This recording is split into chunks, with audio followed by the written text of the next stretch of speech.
दीपक सानन sir, जिनको हाल ही में राज्य सरकार ने जो नई भर्ती एजेंसी है क्लास 3 की नियुक्तियों को लेकर उसकी जो रिपोर्ट है या उसको किस तरह से फॉर्मेट होना चाहिए उसकी जिम्मेदारी दी है।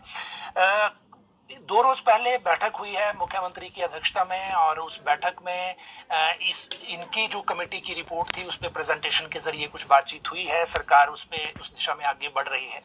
हिमाचल में नई सरकार बनने के बाद हमीरपुर कर्मचारी चयन आयोग में जो पेपर लीक का मामला सामने आया वो उस तरह का पहले आया नहीं था और वो घटना ऐसी थी कि उसके कारण जो नए रोजगार था वो थोड़ा सा स्पीड रुकी है और लोगों में सिलेक्शन प्रोसेस को लेकर कई तरह के संदेह उत्पन्न हुए हैं। सरकार ने उन संदेहों को दूर करने और सिलेक्शन प्रोसेस को पारदर्शी बनाने के लिए फैसला किया कि इसको भंग कर दिया जाए और जो फिलहाल भर्तियां दी हैं लोक सेवा आयोग को। इस बीच अब नई एजेंसी बन रही है।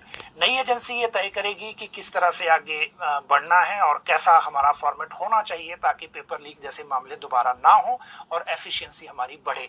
इसीलिए आज हमने ये दिन चुना है जब क्योंकि रिपोर्ट दे दी है कमेटी ने, तो हम दीपक सानन सर से ये जाने कि वो सोच क्या रहे हैं और ये कमेटी ने अभी तक वर्कआउट कितना किया है और किस तरह से आगे बढ़ना चाह रहे हैं। सर, पहले तो नमस्कार और बहुत बहुत धन्यवाद हमारे साथ बातचीत करने के लिए। और अब हम ये जानना चाहेंगे आपसे कि जो पहली रिपोर्ट आपने दी है उसका दायरा क्या है और उसमें किन किन चीजों का ध्यान रखा गया है। तो पहली बात तो ये मैं राजेश जी आपको बताना चाहूंगा कि इस समिति का गठन, जैसे आपने बिल्कुल सही कहा, इसका परिप्रेक्ष्य यही था कि बहुत मर्तबा पेपर लीक की बातें उठ रही थी और ये बहुत संदेह एक तरह से फैल रहा था कि जो रिक्रूटमेंट प्रोसेस है इसमें कुछ धांधली भी हो सकती है और लोगों का एक तरह से फेयर प्रोसेस नहीं है। तो इसमें कैसे एक पारदर्शिता लाई जाए, इसमें कैसे लोगों में इसकी जो क्रेडिबिलिटी है, इसमें भरोसा जो है वो बढ़ाया जाए, सबसे बड़ी इसके पीछे सबसे बड़ी सोच ये थी। जब इस बात की थोड़ी गहराई से देखने की कोशिश की गई और सरकार ने ही एक कमेटी भी बनाई थी अभिषेक जैन के नाम से कमेटी से, तो उन्होंने पाया कि ये जो पुराना आयोग था बहुत ज्यादा टेस्ट करता था। एक ही व्यक्ति अगर वो क्वालिफाइड है, उसकी मिनिमम क्वालिफिकेशन पूरी करता है, तो उसको कई बार अलग अलग किस्म के टेस्ट देने पड़ते थे अलग अलग पोस्टों के लिए। हर पोस्ट के लिए एक ही साल में कुछ 250-300 इश्तिहार निकलाते थे, 300 से ज्यादा भी इश्तिहार निकलाते थे कि अलग अलग विभिन्न पोस्टों के लिए, और हल्का अलग अलग टेस्ट होता था। तो यानी जो कैंडिडेट है उन पर भी बहुत ज्यादा इसका बोझ पड़ रहा था। तो समिति ने ये तय किया कि दोनों चीजों को एक तरह से देखना बहुत जरूरी है कि पारदर्शिता आए, लीकेज की कोई समस्या ना आए और कैंडिडेट्स पे बोझ ना बने। वो ये नहीं कि वो बार बार अलग अलग इम्तिहान ही देते जा रहे हैं। तो ये देखते हुए और जो हमने अलग अलग स्थानों की स्टडी की, उसको देखते हुए हमने ये निर्णय लिया कि इसके 2 मुख्य अध्याय होंगे। हमने अपनी पहली रिपोर्ट में यही कहा है कि सरकार एक तरह से एक तो कंप्यूटर बेस्ड टेस्टिंग करेगी, ठीक है, यानी टेस्ट कंप्यूटर पे होगा, ओएमआर नहीं होगा। कागज जो है उससे ही सबसे ज्यादा लीकेज की समस्या आती है, तो कागज नहीं होगा इसमें इन्वॉल्व, ये सारा कंप्यूटर पे ही टेस्ट होगा और उसमें सारा डिजिटल प्रोसेस होने से लीकेज की संभावना बिल्कुल नहीं है। जो हमने स्टडी किया 7 साल से भारत सरकार के विभिन्न संस्थानों में ये हो रहे हैं, बहुत बड़े पैमाने पे हो रहे हैं, कहीं बड़े हिमाचल से बड़े, कहीं ज्यादा 10 गुना पैमाने पे, 20 गुना पैमाने पर हो रहे हैं और कभी कोई पेपर लीकेज की समस्या नहीं आई। तो पहला तो ये है कि कंप्यूटर बेस्ड टेस्टिंग होगी और दूसरा ध्येय ये है कि क्योंकि हम कैंडिडेट्स पे बोझ कम करना चाहते हैं कि एक तरह से एक पूरे हिमाचल का एक प्रिलिमिनरी एग्जाम हो जाएगा, एक पहला टेस्ट हो जाएगा, ठीक है। जो भी अभ्यर्थी उसमें भाग लेना चाहते हैं हर स्तर पे, उसमें ये कोई क्वालिफिकेशन नहीं है कि आपका ग्रेजुएट होना जरूरी है, +2 होना जरूरी है, एक बड़ा बेसिक बुनियादी टेस्ट लिया जाएगा और उसमें से जो पास होंगे वो आगे जो वास्तव में पोस्टों के इम्तिहान होंगे उनके लिए वो एक तरह से एलिजिबल हो जाएंगे। Just like common eligibility test. एक कॉमन एलिजिबिलिटी टेस्ट ही होगा।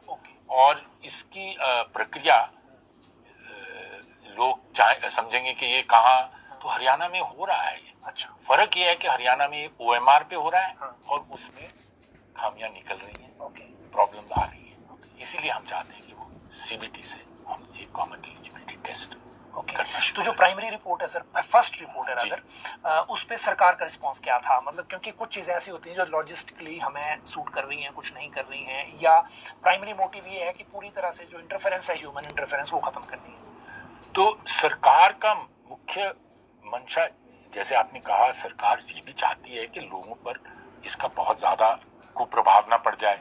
कहीं आप ये ऐसा सुझाव आए जो एकदम लोग उठ के खड़े हो जाएं कि ये तो फिजिबल नहीं है, ये तो हो नहीं सकता। तो रिपोर्ट में बड़ा स्पष्ट किया गया और लोग ये समझते हैं कि इसमें जो भी, जहाँ तक तकनीकी क्षमता की बात है कंप्यूटर बेस्ड टेस्टिंग करने की, तो आज की डेट में बहुत सी संस्थाएं हो गई हैं जिनकी क्रेडिबिलिटी भी है, जो ये कर भी रही हैं, और इसलिए कोई दिक्कत नहीं है उनको एसोसिएट करने में, इसमें साथ मिलाकर ये टेस्टिंग करवाने में। दूसरी बात ये उठती थी कि क्या हिमाचल के जो बच्चे हैं उनको CBT करने में कोई दिक्कत आएगी क्या? तो उसमें 2-3 चीजें हमने देखी। एक कि CBT के बेस पर तो बैंकिंग का इम्तिहान भी इसी से हो रहा है, हिमाचल में होते हैं, NTA भी हो रहा है जो सारा नेशनल टेस्टिंग एजेंसी भी करती है। फिर आपके ये जो CDAC की रिक्रूटमेंट है, डिफेंस सर्विसेज की सारी रिक्रूटमेंट्स हिमाचल में भी CBT से हो ही रही हैं। थोड़ा बहुत CBT पब्लिक सर्विस कमीशन ने भी शुरू कर दिया हुआ है। तो इसलिए ऐसा नहीं है कि CBT की अवेयरनेस नहीं है या जानकारी नहीं है, बच्चों को शुरू हो चुकी है, काफी हद तक पता है। और दूसरा, हर जो भी एजेंसी के साथ इसका बारे में सम्मिलित करके करेंगे, उस सब में ये प्रावधान होते हैं कि आप एक तरह से प्रैक्टिस टेस्ट करते हैं। प्रैक्टिस टेस्ट की एप्लीकेशन के साथ साथ प्रैक्टिस टेस्ट की प्रक्रिया साथ साथ मिल सकती है और मुफ्त होती है, और वो सारे कैंडिडेट्स को मिल सकती है, ऐसे में कोई प्रॉब्लम नहीं है। तो इसलिए ये भी कोई प्रॉब्लम नहीं कि अवेयरनेस या बच्चों को पता नहीं होगा। तीसरी बात ये उठती थी कि CBT के लिए कंप्यूटर बहुत चाहिए होंगे, जगह बहुत चाहिए होगी, कैसे इतना इस पैमाने पर होगा। तो हमने ये पाया, 2 चीज़ें पाई। एक तो कंप्यूटर बेस्ड टेस्टिंग की सबसे बड़ी बात है ये, और सारी दुनिया में है ये, सिर्फ हिमाचल में नहीं या सिर्फ दिल्ली राष्ट्रीय स्तर पर नहीं, अंतर्राष्ट्रीय स्तर पर भी, कि कंप्यूटर बेस्ड टेस्टिंग का सबसे बड़ा ये फायदा है कि ये अलग अलग सेशन में हो सकते हैं और ये अलग अलग दिन भी हो सकते हैं, कई दिन इकट्ठे भी हो सकते हैं, कई दिन इकट्ठे हो सकते हैं, कई जगह महीने होती है। और हिमाचल में हमें ये पता चला कि अब तक जो ऑर्गेनाइजेशन ये टेस्ट करा रही हैं, जैसे DCS है या CDAC है, 2500 तो उन्हीं के नोट्स हैं अपने ही, जो उन्होंने टेस्ट किए हुए हैं। 2500 कंप्यूटर्स में बच्चों को बिठा के वो करवा सकते हैं। 3-4 जगह उन्होंने बनाए हुए हैं।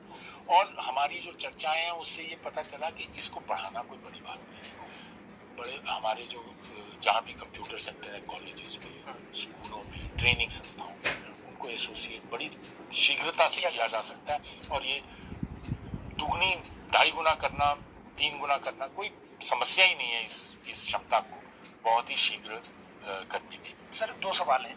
पहला तो ये कि पहले CBT पे आ जाते हैं। जी। CBT में सर एक इशू जो जैसे पब्लिक सर्विस कमीशन ने शुरू जरूर किया था, जैसे आपने कहा, अब वो भी कर रहे हैं, लेकिन कर रहे हैं अपने प्रीमिसेस के अंदर ही, बाहर नहीं। अब इशू ये है कि उनको ऐसा लग रहा है कि बाहर करना इस वक्त सेफ्टी नहीं है, जिस तरह से पेपर लीक और कई चीज़ें और भी हो जाती हैं उसमें इंटरनेट की क्वालिटी का इशू है, मतलब सारी चीज़ें, इंफ्रास्ट्रक्चर एक अभी फैक्टर है। लेकिन जैसे JOIT है फॉर एग्जांपल, हमीरपुर आयोग से जो भर्तियां हो रही हैं उसमें चाहे 200 पद एडवर्टाइज करें हम, एप्लीकेशन 1.25 लाख से ऊपर आती है। तो जब 1.25 लाख से ऊपर कैंडिडेचर होगा तो हम कैसे CBT को मैनेज करेंगे? बड़ा आसान है जी। 1.25 लाख नहीं, हम तो सोच रहे हैं कि 1.5-2 लाख भी आ सकते हैं। अच्छा। पहली बार हमारा अंदाजा है कि 1.5 से 2 लाख लोग भी पहली मर्तबा आ सकते हैं। जैसे मैंने कहा कि ऑलरेडी हमारे यहाँ इतनी फैसिलिटी है कि इन्हीं संस्थाओं ने पूरा हिफाजत, सिक्योरिटी वगैरह का इंतजाम करके 2,500 तो वो बिठा सकते हैं एक टाइम पर। समझो 3 सेशन एक दिन में किए, यानी 7,500 लोग एक ही दिन में इम्तिहान दे सकते हैं। और रिजल्ट जल्दी आएगा। 10 दिन में 75,000, 20 दिन में 1.5 लाख, यानी और अगर मैं ये 2500 को ये जो संस्थाएं करवा रही हैं, इनके पास पूरी क्षमता है, इनकी पूरा सिस्टम्स है, ये हम अगर और ऑफर करेंगे ट्रेनिंग इंस्टीट्यूशंस, कॉलेजेस के एरियाज वगैरह, ये उनको स्टडी करके उसमें क्या जरूरी है झट रिपोर्टें देंगे, झट से वो बढ़ा सकते हो। 5-6 हजार 7 हजार करना कोई बड़ी बात नहीं है एक दिन के। तो आप ये कह रहे हैं कि 2 तरह के एग्जाम होंगे क्लास 3 के लिए, एक सीईटी जो एलिजिबिलिटी टेस्ट है और दूसरा कैटेगरी वाइज। दूसरा कैटेगरी वाइज वो है दूसरी रिपोर्ट का।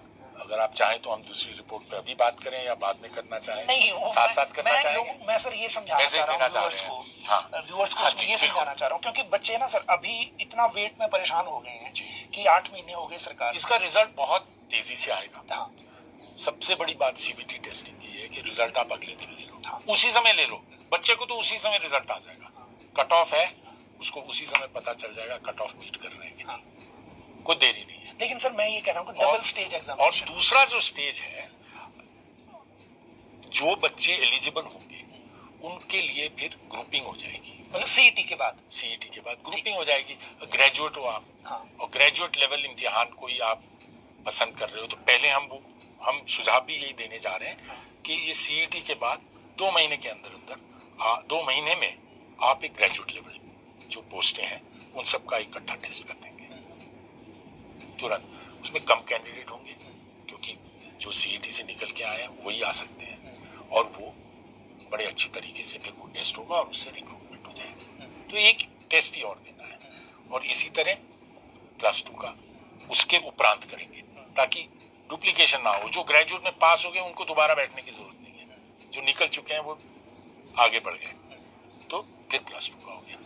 फिर वो जो रेस बच्चे कैटेगरीज हैं जो +2 भी नहीं मीट करती, जिसमें सरकार की मंशा ये है कि इनको कम से कम कर दिया जाए, ज्यादा से ज्यादा +2 में ही आए, पर जो बच भी जाएंगे उनके लिए फिर तीसरी स्टेज, यानी एक कैलेंडर बन जाएगा साल में। अब लोगों को बार बार इश्तिहार ढूंढ रहे हैं, ये सब नहीं होगा, उसके लिए कैलेंडर बन जाएगा। उसके लिए तो फिर एक मेजर काम ये भी है कि गवर्नमेंट को अपने R&B रूल भी बदलने पड़ेंगे जहां जरूरी है। ऐसा है कि सब नहीं जरूरी, पर कई चीजों में जहां जैसे अगर आपने मैट्रिक रखी हुई है पर समझा जाता है कि +2 होना चाहिए तो वो +2 करेंगे। उसमें हो सकता है कई जगह आपने छोटे डिफरेंस डाले हुए हैं कि जेई सिविल पावर कॉर्पोरेशन में अलग होगा, अलग है, बिजली बोर्ड में अलग है, पीडब्ल्यूडी में अलग है, आईपीएच में अलग है। हो सकता है बहुत छोटे फर्क डाले, तो उनको बराबर करना भी जरूरी है। तो जितना हो सके हम इस महीने के अंदर जो हम अगले 1.5 महीने में हम जब रिपोर्ट देने जा रहे हैं, कोशिश ये होगी कि काफी हद तक हम इन चीजों पर भी सुझाव दे देंगे कि क्या R&B रूल्स में एक मुश्त सरकार कैबिनेट जाके चेंजेस ला सकती है, कई कैटेगरीज को ब्लॉक कर देगी।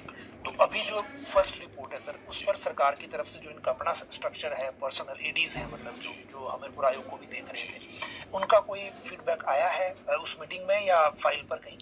नहीं, हमें औपचारिक तौर पर तो फीडबैक का सवाल ही नहीं है क्योंकि हमने तो रिपोर्ट दे दी, अब कार्रवाई उन्होंने की है। अनौपचारिक तौर पर मुझे ऐसा लग रहा है कि सरकार ने इस रिपोर्ट को पसंद किया है और चाहते हैं कि बहुत जल्दी इस पे कार्रवाई हो ताकि बच्चों को अब वेट ना करना पड़े, इंतजार की घड़ियां